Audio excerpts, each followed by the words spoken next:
Section 1. You will hear a woman telephoning a tourist office to ask about free activities. First, you have some time to look at questions 1 to 6.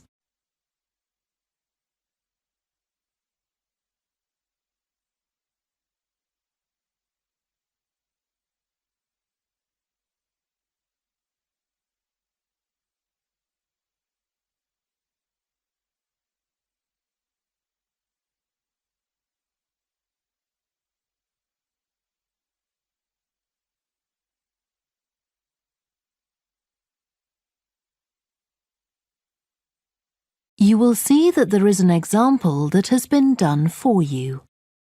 On this occasion only, the conversation relating to this will be played first. Good morning, this is Burnham Tourist Office, Martin speaking. Oh, hello. I saw a poster about free things to do in the area, and it said people should phone you for information. I'm coming to Burnham with my husband and 2 children for a few days on June the 27th, or possibly the 28th, and I'd like some ideas for things to do on the 29th. Yes, of course. The date that the woman wants information about is the 29th of June, so the letter C has been circled. Now we shall begin. You should answer the questions as you listen because you will not hear the recording a second time. Listen carefully and answer questions 1 to 6. Good morning, this is Burnham Tourist Office, Martin speaking. Oh, hello. I saw a poster about free things to do in the area, and it said people should phone you for information. I'm coming to Burnham with my husband and 2 children for a few days on June the 27th, or possibly the 28th, and I'd like some ideas for things to do on the 29th. Yes, of course. OK. Then let's start with a couple of events especially for children. The art gallery is holding an event called Family Welcome that day, when there are activities and trails to use throughout the gallery. That sounds interesting. What time does it start? The gallery opens at 10 and the Family Welcome event runs from 10:30 until 2 o'clock. The gallery stays open until 5, and several times during the day they're going to show a short film that the gallery has produced. It demonstrates how ceramics are made, and there'll be equipment and materials for children to have a go themselves. Last time they ran the event there was a film about painting, which went down very well with the children, and they're now working on one about sculpture. I like the sound of that.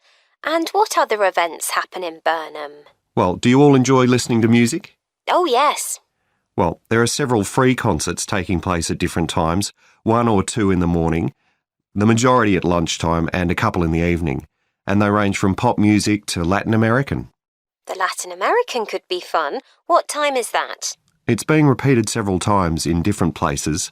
They're performing in the Central Library at 1 o'clock, then at 4 it's in the City Museum, and in the evening at 7:30 there's a longer concert in the theatre. Right. I'll suggest that to the rest of the family. Something else you might be interested in is the boat race along the river. Oh, yes. Do tell me about that. The race starts at Offord Marina to the north of Burnham and goes as far as Summer Pool. The best place to watch it from is Charlesworth Bridge, though that does get rather crowded. And who's taking part? Well, local boat clubs, but the standard is very high. One of them came first in the West of England Regional Championship in May this year. It was the first time a team from Burnham has won. It means that next year they'll be representing the region in the National Championship. Before you hear the rest of the conversation, you have some time to look at questions 7 to 10.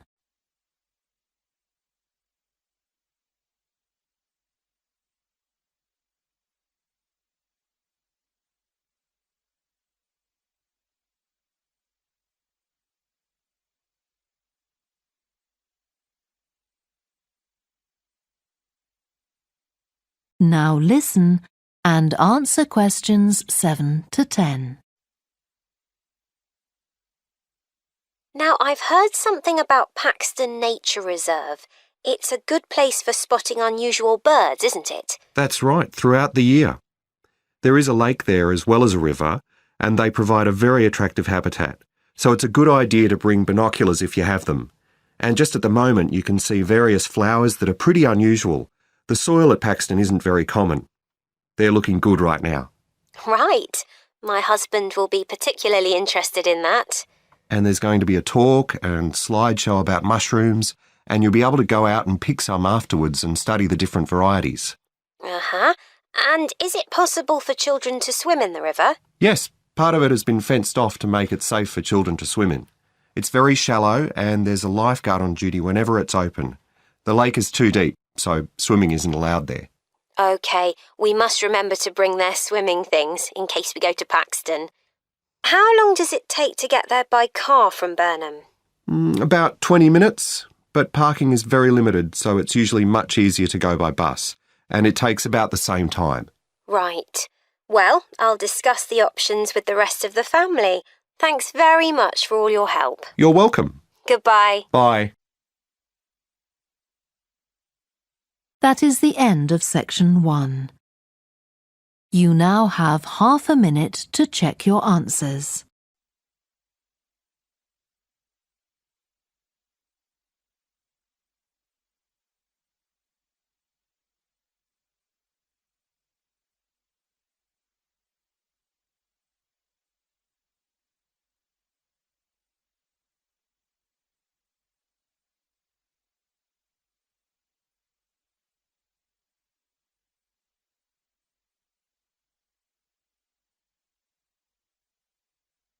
Now turn to section 2.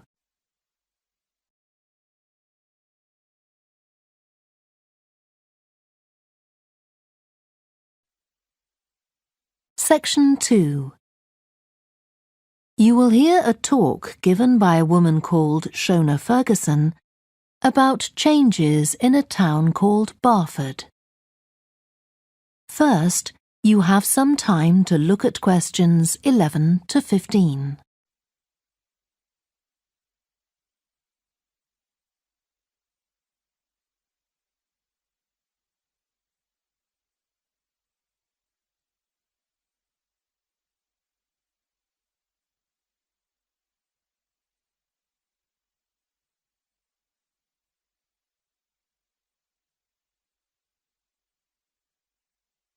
Now listen carefully and answer questions 11 to 15.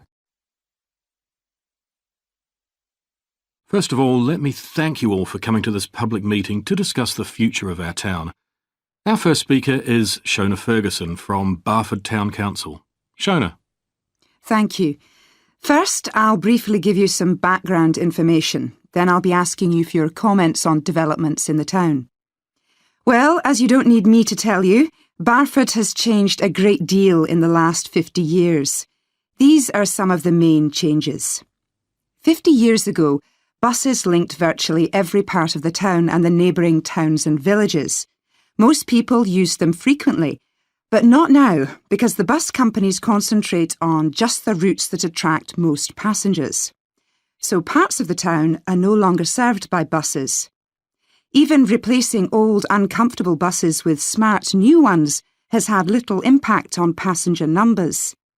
It's sometimes said that bus fares are too high, but in relation to average incomes, fares are not much higher than they were 50 years ago. Changes in the road network are affecting the town. The centre was recently closed to traffic on a trial basis, making it much safer for pedestrians. The impact of this is being measured. The new cycle paths separating bikes from cars in most main roads are being used far more than was expected, reducing traffic and improving air quality. And although the council's attempts to have a bypass constructed have failed, we haven't given up hope of persuading the government to change its mind. Shopping in the town centre has changed over the years. Many of us can remember when the town was crowded with people going shopping. Numbers have been falling for several years, despite efforts to attract shoppers, for instance by opening new car parks.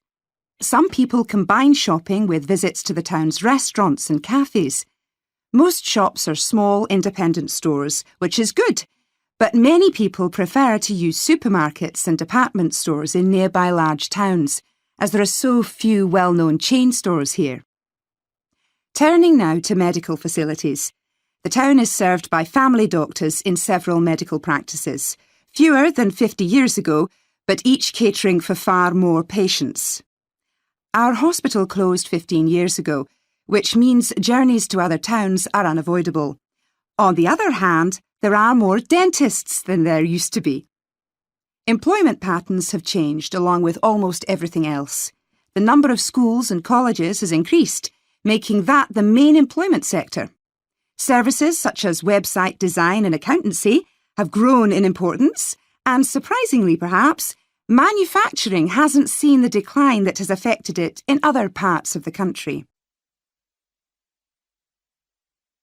Before you hear the rest of the talk, you have some time to look at questions 16 to 20.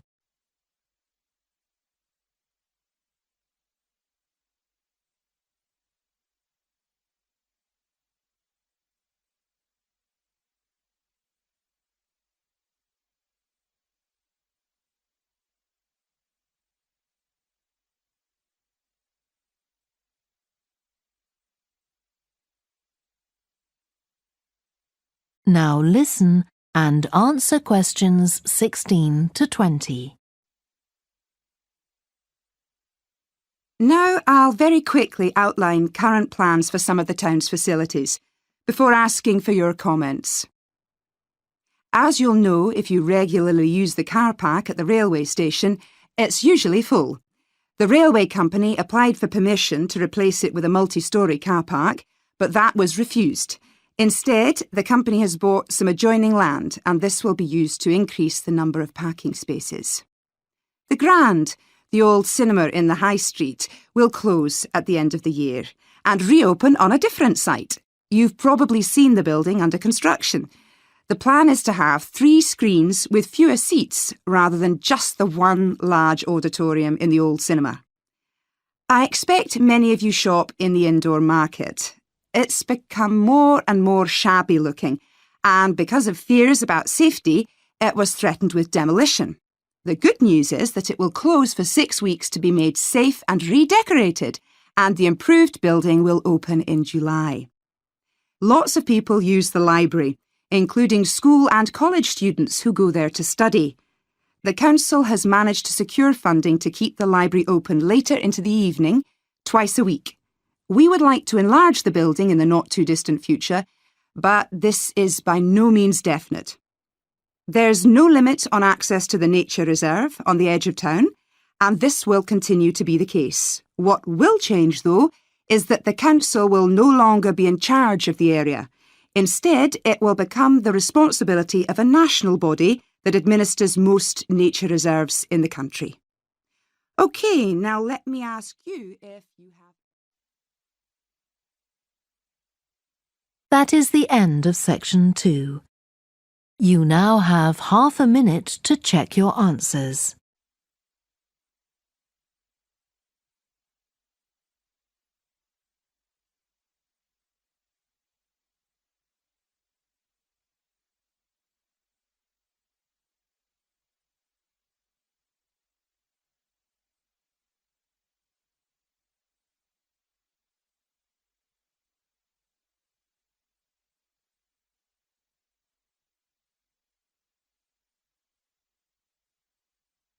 Now turn to section 3.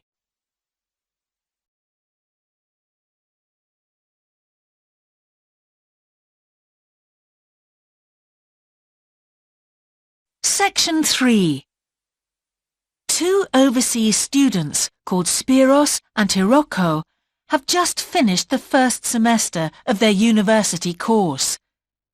They are discussing with their English language teacher how they coped with the course. First, you have some time to look at questions 21 to 25.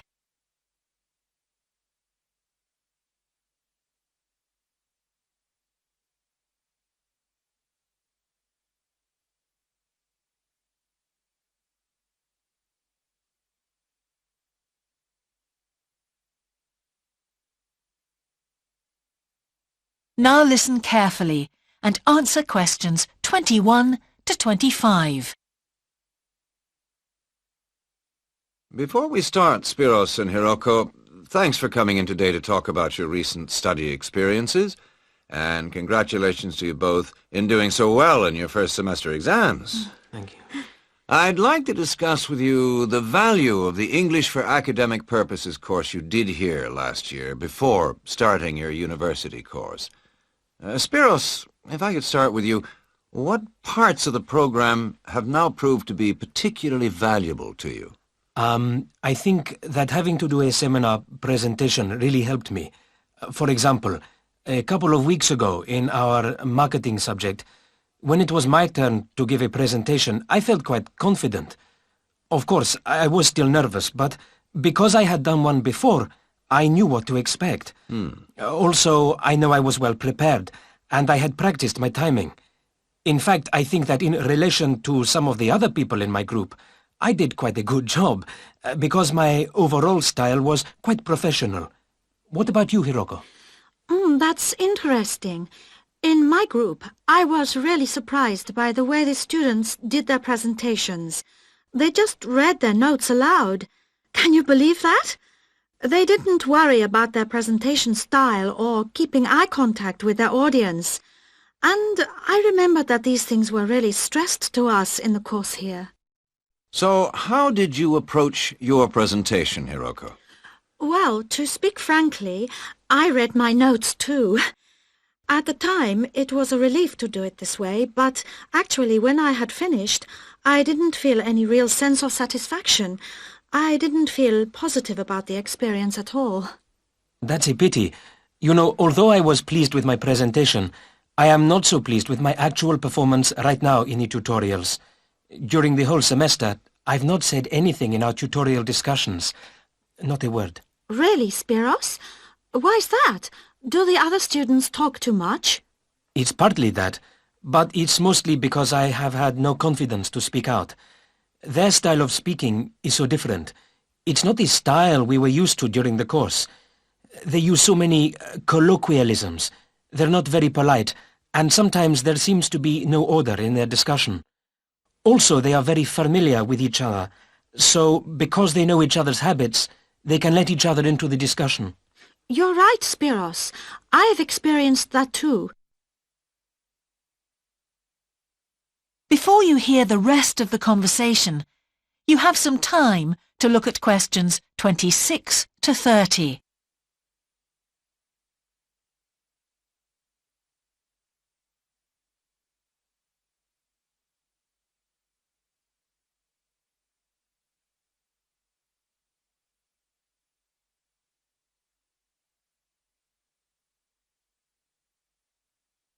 Now listen and answer questions 26 to 30. For most of this semester, I've said absolutely nothing in tutorials. But recently, I've been trying to speak up more, and I just jump in, and I've noticed an interesting thing. I've noticed that if they thought my point was interesting or new, then the next time they actually asked for my opinion. And then it was much easier for me to be part of the discussion. Oh, that's great, Hiroko. I hope that happens for me next semester. I'll have to work hard to find some interesting points. What helped you to find these ideas? I think that one thing that helped me with this was the reading. I've had to do so much reading this semester just to help me make sense of the lectures. At first, I couldn't understand what the lectures were talking about, so I had to turn to the books and journals.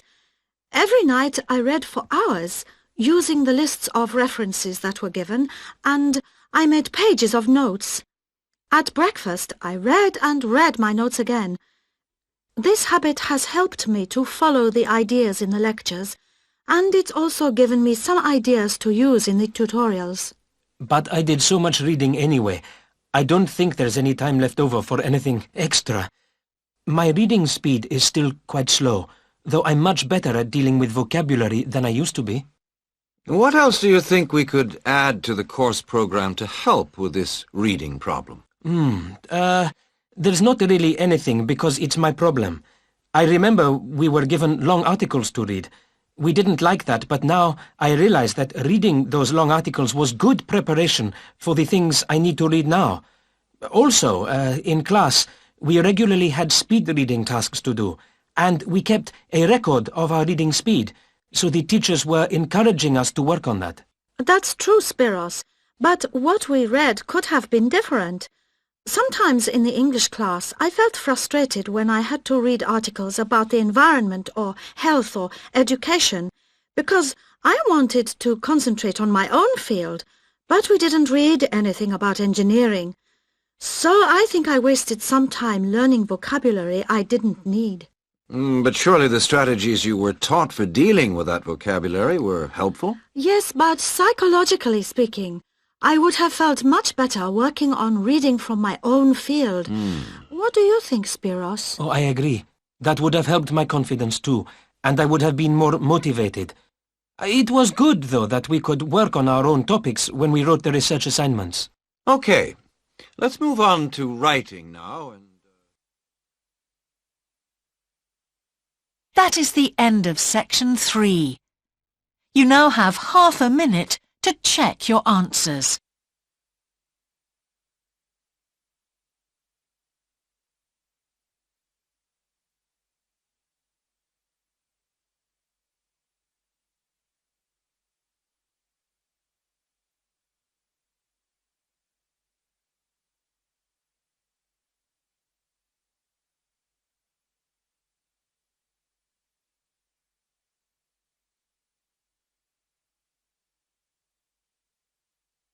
Now turn to section 4.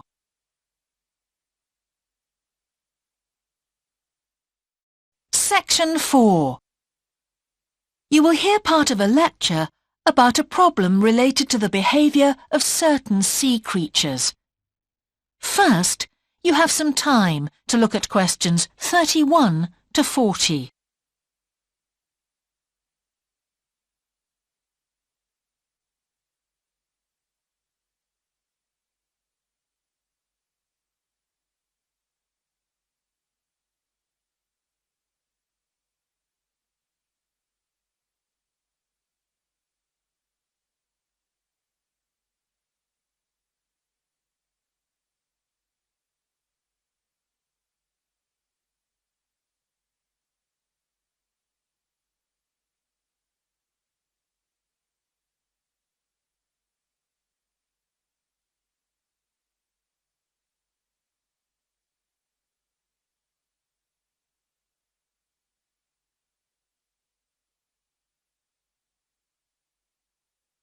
Now listen carefully and answer questions 31 to 40.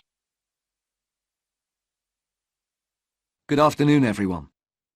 Well, with some of you about to go out on field work, it's timely that in this afternoon's session I'll be sharing some ideas about the reasons why groups of whales and dolphins sometimes swim ashore from the sea right onto the beach and, most often, die in what are known as mass strandings. Unfortunately, this type of event is a frequent occurrence in some of the locations that you'll be travelling to, where sometimes the tide goes out suddenly, confusing the animals. However, there are many other theories about the causes of mass strandings. The first is that the behaviour is linked to parasites. It's often found that stranded animals were infested with large numbers of parasites. For instance, a type of worm is commonly found in the ears of dead whales.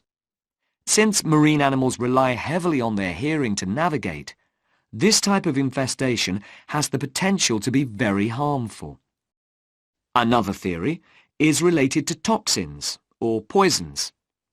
These have also been found to contribute to the death of many marine animals. Many toxins, as I'm sure you're aware, originate from plants or animals. The whale ingests these toxins in its normal feeding behaviour, but whether these poisons directly or indirectly lead to stranding and death seems to depend upon the toxin involved. In 1988, for example, 14 humpback whales examined after stranding along the beaches of Cape Cod were found to have been poisoned after eating tuna that contained saxitoxin. the same toxin that can be fatal in humans.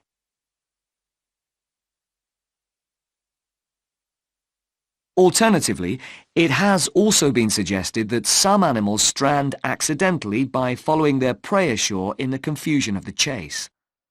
In 1995, David Thurston monitored pilot whales that beached after following squid ashore. However, this idea does not seem to hold true for the majority of mass strandings because examination of the animal's stomach contents revealed that most had not been feeding as they stranded. There are also some new theories which link strandings to humans. A growing concern is that loud noises in the ocean cause strandings. Noises such as those caused by military exercises are of particular concern and have been pinpointed as the cause of some strandings of late. One of these, a mass stranding of whales in 2000 in the Bahamas, coincided closely with experiments using a new submarine detection system. There were several factors that made this stranding stand out as different from previous strandings. This led researchers to look for a new cause. For one, all the stranded animals were healthy. In addition, the animals were spread out along 38 kilometres of coast, whereas it's more common for the animals to be found in a group when mass strandings occur. A final theory is related to group behaviour and suggests that sea mammals cannot distinguish between sick and healthy leaders and will follow sick leaders, even to an inevitable death. This is a particularly interesting theory, since the whales that are thought to be most social, the toothed whales, are the group that strand the most frequently. The theory is also supported by evidence from a dolphin stranding in 1994. Examination of the dead animals revealed that, apart from the leader, all the others had been healthy at the time of their death. Without one consistent theory, however, it is very hard for us to do anything about this phenomenon except to assist animals where and when we can. Stranding networks have been established around the world to aid in rescuing animals and collecting samples from those that could not be helped. I recommend John Connor's Marine Mammals Ashore as an excellent starting point if you're interested in finding out more about these networks or establishing one yourself. That is the end of section 4. You now have half a minute to check your answers.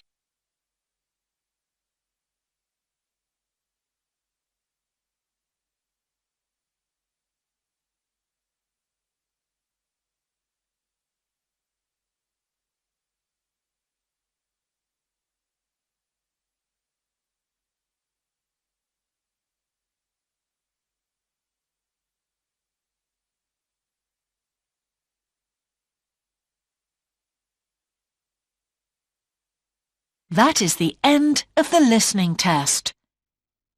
In the Ielts test, you would now have 10 minutes to transfer your answers to the answer sheet.